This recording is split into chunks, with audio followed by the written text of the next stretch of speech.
Hi friends, ഇന്ന് നിങ്ങളെ പരിചയപ്പെടുത്താൻ പോകുന്നത് അംബ്രല്ല കട്ടിൻ്റെ ഡ്രസ്സുകൾക്ക് ഹിപ്പ് റൗണ്ട് കറക്റ്റ് മെഷർമെൻറ്റ് എങ്ങനെ കാൽക്കുലേറ്റ് ചെയ്യാമെന്നാണ്. ഇപ്പോൾ 30 നിങ്ങൾക്ക് ഹിപ്പ് റൗണ്ടെങ്കിൽ അതിൻ്റെ കൂടെ 2 സ്ലീവ് അലവൻസ് ആയിട്ട് ആഡ് ചെയ്യുക. എന്നിട്ട് അതിനെ 6.2 കൊണ്ട് ഡിവൈഡ് ചെയ്യുക. ഇപ്പോൾ 30 32 കിട്ടും. അതിനെ 6.28 കൊണ്ട് ഡിവൈഡ് ചെയ്യുക.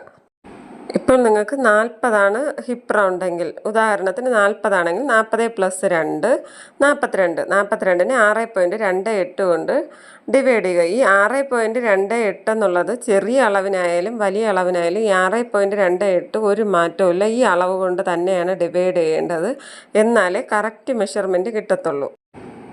ഇനി ഈ ഹിപ്പ് റൗണ്ട് വെച്ചിട്ട് നിങ്ങൾക്ക് തുണിയിൽ എങ്ങനെ കട്ട് ചെയ്യുന്നതെന്ന് പറഞ്ഞുതരാം. ഞാനിവിടെ ചെറിയൊരു പീസ് തുണി, പേപ്പർ ആയാലും മതിയായിരുന്നു. ഞാനിപ്പോൾ നിങ്ങൾക്ക് കാണിച്ചു തരാനായിട്ട് ചെറിയൊരു പീസ് തുണി എടുത്തിട്ടുണ്ട്. അതിനെ 4ആയിട്ട് ഇതുപോലൊന്ന് ഫോൾഡ് ചെയ്ത് വെക്കുന്നുണ്ട്. ഇനി കട്ട് ചെയ്യാൻ എളുപ്പത്തിന് ഞാൻ ഇതുപോലൊന്ന് കോണായിട്ട് ഇതുപോലൊന്ന് ക്രോസ് ആയിട്ടൊന്നുകൂടെ വെച്ച് കൊടുക്കുന്നുണ്ട്. നിങ്ങൾക്ക് ഹിപ്പ് റൗണ്ട് കാൽക്കുലേറ്റ് ചെയ്തപ്പോൾ എത്രയാണോ കിട്ടിയത് ആ ഹിപ്പ് റൗണ്ട് ഇവിടെ മാർക്ക് ചെയ്ത് കൊടുക്കാം. ഉദാഹരണത്തിന് നിങ്ങൾക്കിപ്പോൾ 4 കിട്ടിയെങ്കിൽ, ഇല്ലെങ്കിൽ 5 കിട്ടിയതെങ്കിൽ അതൊന്ന് ഇതുപോലൊന്ന് ആ കോണിൽ വെച്ച് തന്നെ ഇതുപോലൊന്ന് മാർക്ക് ചെയ്ത് കൊടുക്കുക. ഇതുപോലെ അങ്ങറ്റം വരെ ഇതുപോലൊന്ന് മാർക്ക് ചെയ്ത് കൊടുക്കുക.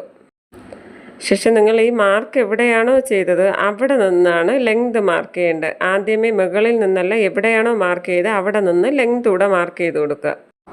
ഈ മാർക്കിംഗ് എല്ലാം കഴിഞ്ഞിട്ട് ഇതുപോലെ ഈ ഒരു ഷേപ്പിൽ വരും. ഇതിനെ കട്ട് ചെയ്ത് കൊടുത്താൽ മതി. ഇനി നിങ്ങൾ 4ആയിട്ട് ഫോൾഡ് ചെയ്തിട്ട് അങ്ങനെ കട്ട് ചെയ്താലും മതി. അതും കറക്റ്റ് തന്നെയാണ്.